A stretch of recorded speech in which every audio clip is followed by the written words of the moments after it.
Hello everyone and welcome back to another tutorial from Finance for Beginners. In this video, I'm going to show you how you can enable phone verification within your account on BitMart Crypto Trading App.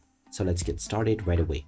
First of all, open up the BitMart application, and once you are logged in, you will end up within the homepage.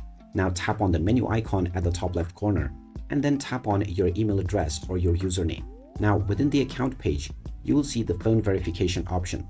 It is worthy to note that if you created your account using your phone number, then this option will already be activated and the email verification option will be available for you. And if you used an email address to create your account, then the phone verification will be turned off by default and email will be turned on. Tap on phone verification option and now you will simply need to enter your phone number. Choose your country code and then enter your phone number within the given box.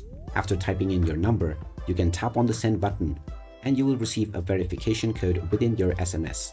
So check your SMS, and once you find this code, you can type it in within the given box. Then simply tap on the next button and your phone will be verified and you can receive your verification code within your phone as well. So there you have it. That is how easy it is to enable phone verification on the BitMart Crypto Trading app. If you find this video helpful, don't forget to hit that like button and subscribe to our channel for more useful tips and tutorials. Thanks for watching, and I will see you again in the next video.